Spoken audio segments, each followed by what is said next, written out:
The conscious mind is limited. The conscious mind is limited by perception and experience. It works on a garbage in, garbage out principle. It's only as good as its input. If you want to maximize the power of your conscious mind, you need something else. You need the help of your subconscious mind. Using only your conscious mind means living in a psychic prison.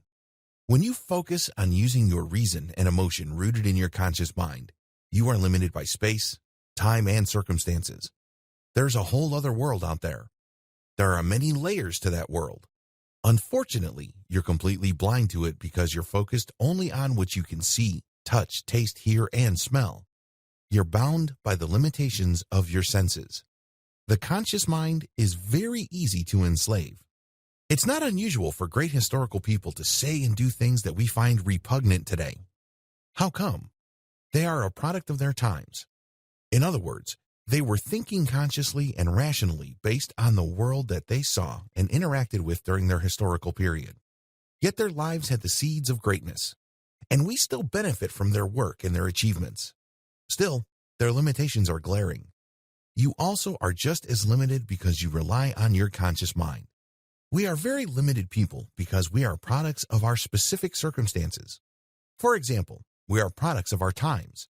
It really would be unfair for somebody from several hundred years from now to apply their standards of morality, culture, or whatever else to people living in our time. We are only responsible for what we know. Since we have a certain mindset and a shared set of ideas regarding how things should be in the here and now, we are limited by our times. This is still a limitation. We're also a product of our conditions. It really would be unfair for us to judge somebody who grew up in a certain environment to behave and have the values of somebody who did not grow up in that environment. Of course, this has limitations as well. There are certain common values that we expect of human beings regardless of their biography.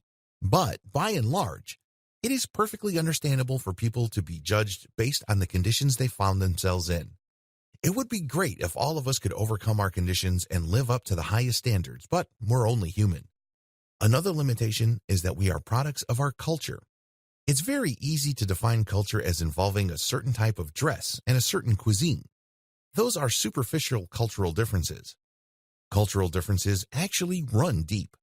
They impact how you view life, your general attitude, how you get along with others, and how you define the good life. Your culture also plays a big role in what your personal priorities and values are.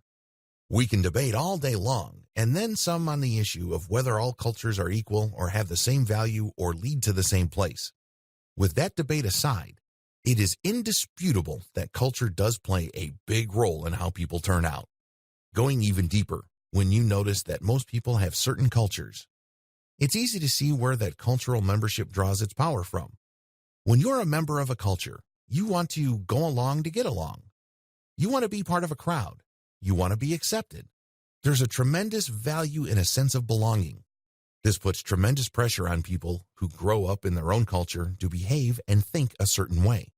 The truth is, given all these limitations, instead of taking our minds to the next level and expanding it, these limitations shrink our minds. It restricts our sense of possibility. They work to shape, warp, and constrain our ability to become whoever we want, whenever we want, and to otherwise live life on our own terms.